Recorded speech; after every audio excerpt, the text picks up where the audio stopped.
दोस्तों, मैं हूं विशाल आजम। इस वक्त एक बड़ी खबर आपको देने जा रहे हैं। आबनाए हुर्मुज में यूएई के 2 टैंकरों पर ताजा हमले हुए हैं। यूएई के 2 टैंकरों पर हमले हुए हैं और जो खबर है उसके मुताबिक ये हमले हुए हैं स्ट्रेट ऑफ हुर्मुज के आसपास। आबनाए हुर्मुज यानी स्ट्रेट ऑफ हुर्मुज एक बार फिर मिडिल ईस्ट की कशीदगी का मरकज बन गई है।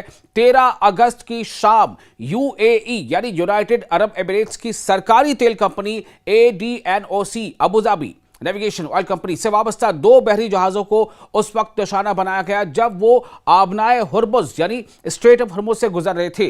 यूएई ने इन हमलों का इल्जाम ईरान पर लगाया है, जबकि अभी तक ईरान की तरफ से इस इल्जाम पर बाज़ाब्ता जवाब सामने नहीं आया है।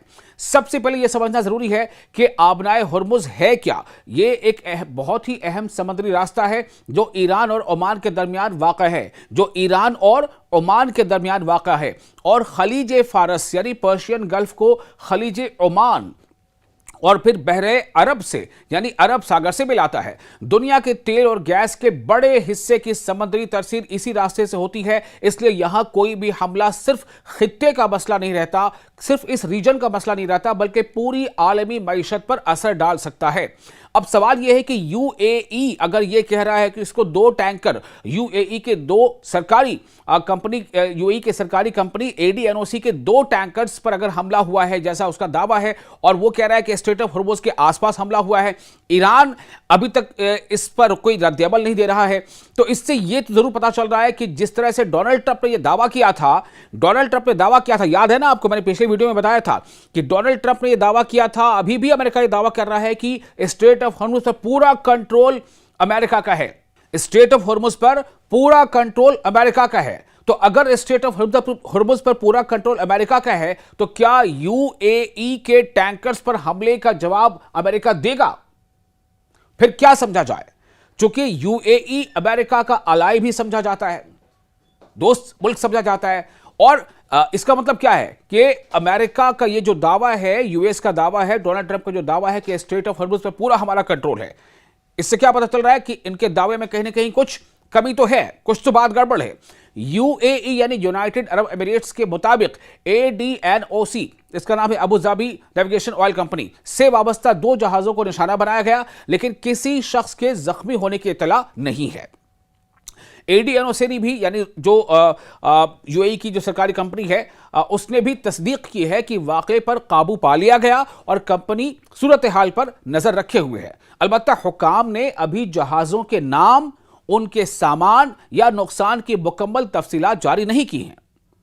यूएई ने इस वाक़े को इंतहाई संगीन करार दिया है। अमारती वजारत खारजा ने यानी यूएई की वजारत खारजा ने, मिनिस्ट्री ऑफ एक्सटर्नल अफेयर्स ने ईरान पर इल्जाम लगाते हुए इसे समुद्री जहाजों पर हमला और आलमी तवानाई की सलामती के लिए खतरा करार दिया है।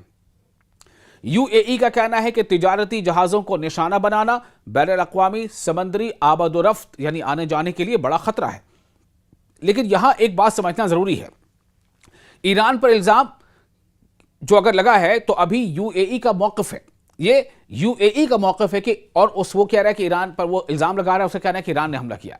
ईरान ने इस ताज़ा वाक़े पर अभी बाज़ाब्ता जवाब नहीं दिया है, यानी यह सिर्फ एक इल्जाम है जो यूएई ईरान पर लगा रहा है। इसलिए हमले की मुकम्मल जिम्मेदारी और इसके तरीके के बारे में आज़ादाना तस्दीक का इंतजार है।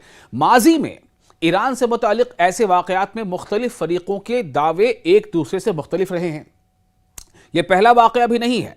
8 अगस्त को यूएई ने एक और ADNOC यानी जो यूएई की सरकारी कंपनी है उसके जहाज पर मिसाइल हमले का इल्जाम ईरान पर लगाया था, जिसमें किसी शख्स के जख्मी होने की इत्तला नहीं थी। उससे पहले जुलाई में 2 यूएई ऑयल टैंकरों पर हमलों में एक भारतीय अमले के रुकन की मौत और कई अफराद के जख्मी होने की खबर भी सामने आई थी। तो सवाल यह है कि ईरान ऐसा क्यों करेगा? इल्जाम तो ईरान पर लग रहा है, लेकिन ईरान ऐसा क्यों करेगा, यह सवाल है। इस वक्त ईरान और अमेरिका के दरमियान आबनाए हुर्मुज यानी स्ट्रेट ऑफ हुर्मुज के कंट्रोल और पाबंदियों के मामले पर शदीद कशीदगी जारी है। ईरानी हुकाम का कहना है कि आबनाए हुर्मुज उनके कंट्रोल में है, जबकि अमेरिका ने ईरान पर बहरी दबाव बढ़ाया हुआ है और तिजारती जहाज़ों की आमद-ओ-रफ्त को दोबारा मामूल पर लाने की कोशिश कर रहा है। और अमेरिका यह भी दावे कर रहा है कि हुर्मुज़ पर पूरा कंट्रोल अमेरिका का है। इस कशीदगी का सबसे बड़ा खतरा तेल की आलमी कीमतों को है। अगर स्ट्रेट ऑफ हॉर्मुज़ से जहाज़ों की आमद-ओ-रफ्त मजीद कम होती है तो खलीजी ममालिक से, खलीजी मुल्कों से एशिया और दूसरे इलाकों तक तेल पहुंचाना मुश्किल और महंगा हो सकता है। पहले ही इस रास्ते में खलल के बायस आलमी तेल की सप्लाई पर दबाव बढ़ चुका है और बाज़ कंपनियां आबनाए हॉर्मुज़ से बाहर मुतबादिल रास्तों से तेल भेजने की कोशिशें कर रही हैं।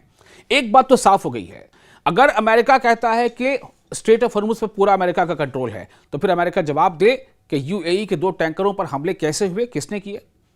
अगर ईरान कहता है कि स्ट्रेट ऑफ हॉर्मुज़ बंद है और फिर हमारा कंट्रोल है और ये हॉर्मुज़ बंद है और खासतौर से उन देशों के लिए बंद है जो अमेरिका या उसके अलाइज हैं, जो हमारे दुश्मनों के सफ में खड़े, जैसा ईरान कहता है। लेकिन फिलहाल ये एक इल्जाम है यूएई की तरफ से ईरान पर। इसके बारे में अभी आजादाना रिपोर्ट या तस्दीक जो बातें होंगी वो हम वीडियो लेकर आप तक जरूर पहुंचेंगे। आपको ये वीडियो कैसा लगा, इस बारे में आप अपने तासुरात हमें कमेंट बॉक्स में जरूर शेयर करें। वीडियो पसंद आया है तो लाइक और शेयर जरूर करें। आप देख रहे हैं न्यूज़ 18 का सोशल मीडिया प्लेटफॉर्म। मैं हूं विशाल आजम।